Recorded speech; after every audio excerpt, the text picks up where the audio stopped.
Hi everybody, I'm Srinivasan. I'm a minimally speaking autistic. I'm a student at UC Berkeley. Enjoy psychology. Minor disability study. I mainly communicate using alternative augmentative communication, so going to continue with my text-to-speech voice now. Did you know that there is only a limited choice when it comes to natural-sounding American accent male voices?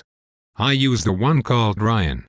So when two non-speaking friends chat, it sounds like Ryan speaking to Ryan, which is really disconcerting at times. I love all my classes here. I love learning and really, can the quest for knowledge ever end? I have the most interesting conversations with my professors. I'm in the Sichi Honor Society. I'm currently a research assistant at Professor Harvey's Golden Bear Mood and Sleep Research Clinic. Before that I was at the Henshaw Lab, and yes, I hope that graduate school is definitely in the cards for me. I really want to learn more and apply all that I'm learning. My college experience is so amazing as I'm getting to do so much more than just academia. I've written 45 articles so far for the Daily Californian, on both disability and non-disability issues. I also had a weekly column on autism. My 5,635-word article, on the neurodiversity of autism at Cal, was the longest article ever published by the Daily Cal to date. The cover art made us feel like superheroes. DCAL, or Democratic Education at Cal, are faculty-sponsored, student-taught courses. This is my 4th semester as lead instructor of this one-unit weekly autism spectrum disorder DCAL. The title of the course itself has evolved to reflect the ratio of the exploding rates of autism diagnosis. Back when I was diagnosed at age 3, the ratio used to be along the lines of 1 in 150. When I started with this class, the course title was 1 in 68. It then became 1 in 59, and now it is 1 in 54 autism spectrum disorder. Running this class has truly been an amazing experience for me.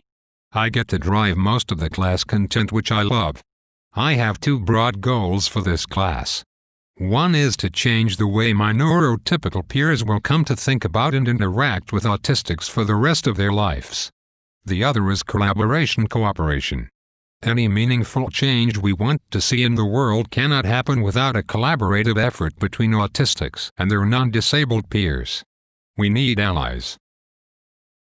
An example of cooperation is this class that I teach with the help of my fellow neurotypical students. So a big thank you to my neurotypical fellow student instructors who have been part of the DCAL team each semester. Together we are able to deliver a great class. Spectrum at Cal is the student body for all things autism on campus. We work on campus awareness, community outreach and community volunteering, as well as providing a community for autistics at Cal. Spectrum at Cal is another example of cooperation as we have both neurotypicals and autistics. And over 50% of the board are autistic. I am its first non-speaking autistic president, which really says a lot about the diversity of the organization. Last year was another first, with its first Black autistic student president. Professor Nakamura's RadMed Disability Lab is an unique makerspace lab which hacks some pretty cool low-cost disability solutions for traditional disabilities. I find that learning about other disabilities helps me understand my own too. I head team propaganda. I think the pictures say it all. On a lighter note, I am an avid poet and philosopher. Written maybe 200 plus poems and a few short stories. I have also written in other languages. I have won around 44 awards for many of these. Philosophy also fascinates me and I write on the subject. I have plans for future fiction and non-fiction books. In my Psychology of Human Happiness class, we were asked to think about our life philosophy. I like to think of myself as possibility, Hari as possibility, that I can do much with my own life and help others too along the way. Unless you see possibility, there can be no opportunity. Sometimes part of what influences our life philosophy can come from the most unexpected of sources. In my elementary years I had been obsessed with Thomas the Tank Engine. Like Thomas, I wanted to be useful too. The concepts of love all, serve all, help ever, hurt never, also deeply influence my thinking. I got a super big surprise in July when I was featured on President Obama's Instagram on the 30th anniversary of the Americans with Disabilities Act. Politics aside, getting acknowledged by a president of the United States to me meant that even significantly disabled lives like mine are of worth to society. Made me feel I must be doing something right. So that was all the good stuff. It shows what is possible. My challenges, however, dominate 90% of my daily reality. They use up most of my time, effort and energy and can be exhausting to navigate. My support team and I are having to constantly look for creative workarounds to many things, which is by no means easy. I have oral motor apraxia, which affects both my speech and my motor ability. On the speaking front, it's like there is a disconnect between the thoughts in my brain and the ability of my oral motor muscles to carry out those instructions. I can think of something, but often unable to sequence the words out of my mouth. In the meantime, the other person is staring at me waiting for me to output some words, so there is great pressure to perform the act of talking, almost like a spotlight effect. I get all flustered and anxious and may blurt out any random words. Speaking is still a work in progress for me. Hoping to get to a basic conversational level in the next decade. I use augmentative communication for the most part currently. But I long for faster and more intuitive communication technology that does not have to rely on a lot of motor ability. On the motor skill front, it's again like a disconnect between instruction given by the brain and the muscle doing the actual motor task. The result is poor fine motor skills. I have almost no handwriting skills, which can present challenges in doing the penmanship required for math and science. So while I enjoy math and science, it has been challenging to do the physical part of the work and have had to use various software. Any kind of technology is hard to manipulate when you don't have good motor skills and really slows you down as well. Poor fine motor skills can also really affect your daily living skills, starting from buttoning your shirt. I also have a poor body schema or body mapping. What this means is that my brain is now always aware of my entire body in space and time, which can be very disconcerting. Sensory dysregulation or the inability to process the environmental input efficiently is often what is behind all the atypical body mannerisms called stimming. Compulsive and repetitive behaviors can really interfere and distract from being productive in daily living life activities. I also have a dual diagnosis of ADHD. Ironically, the ADHD need for novelty often clashes with the need for sameness in autism. Let's add in some miscellaneous health issues and allergies. With all this going on, do you wonder that I have social anxiety and mood regulation issues? My body is not easy to manage. It's like driving a car with a loose steering wheel in a world full of unexpected societal potholes.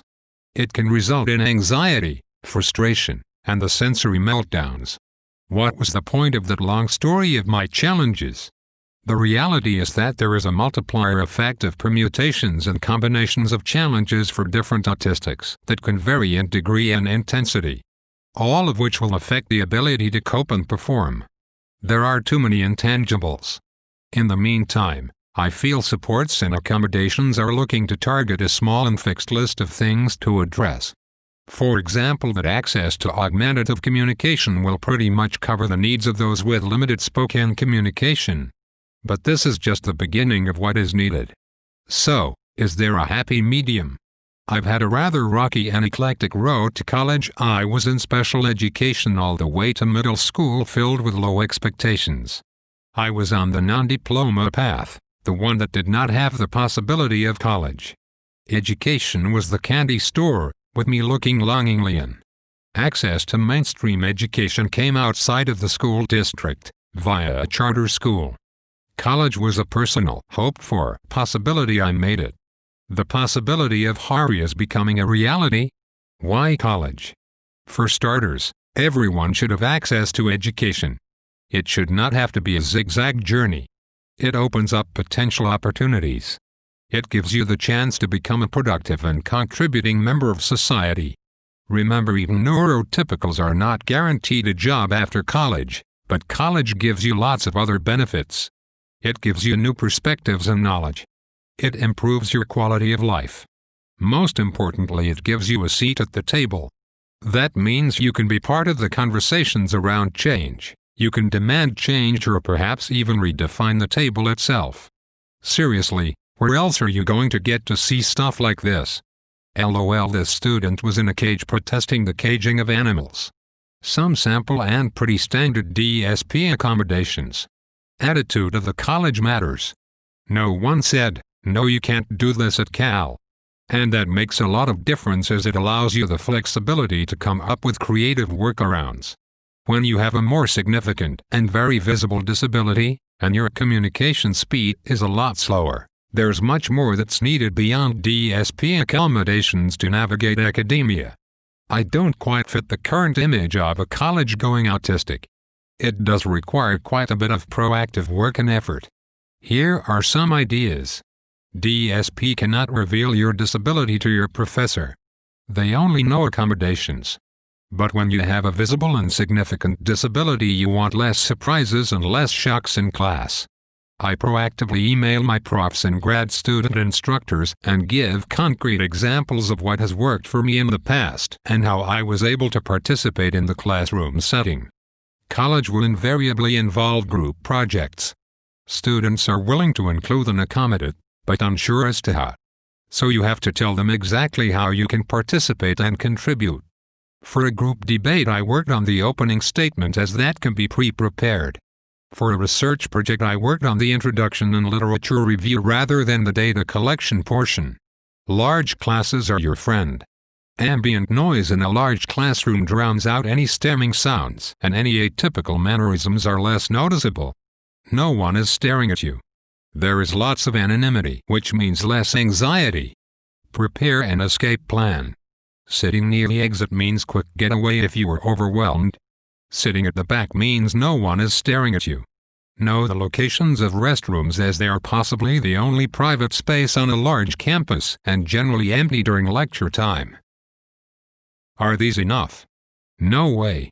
The combinations of accommodations and workarounds barely scratch the surface. I feel like I'm just winging my way through most of the day. There are just too many societal unknowns to have to pre-plan. The Stanford Neurodiversity Summit's website image of the speakers looked like a giant Zoom lecture. LOL. The negatives: missing the vibrant energy of campus and social opportunities. Zoom fatigue. Silver linings: camera and microphone is under your control. Everyone has to use chat, so it's equalizing for me. Less social anxiety of having to monitor social cues, keeping your stemming under control. Potential accommodation in post-pandemic world. Option to occasionally attend lectures remotely if feeling overwhelmed. I've missed a few lectures as a result of feeling overwhelmed and being unable to even enter the lecture hall. On the subject of accommodations, this quote really stood out to me from Judy Heumann's recent memoir. Part of the problem is that we tend to think that equality is about treating everyone the same, when it's not. It's about fairness. It's about equity of access, and equity of access looks different for me. When this is not understood, we get framed as complaining, even though we are asking for the same rights as everyone else. I think understanding this equity of access will be a key in understanding accommodations when it comes to non-traditional disabilities like autism, whether in education or employment or in other areas. In my disabilities studies class, we discussed accommodations for the more traditional disabilities. Removal of architectural access barriers, for instance, are tangible and concrete measures in terms of what has to be done for implementation. It's a uniform application even if there are initial high-dollar costs. But what do accommodations even look like for the neurodiversity community as a whole? Accommodations are nebulous in terms of uniformity of application, as each person is unique in their level of support needs. There could even be clashing accommodations for two different people. Everyone is not calmed down by the same thing, and some things can make it worse. So whose needs get priority, and who gets to decide this? This is an important conversation for our generation to work on. Thank you.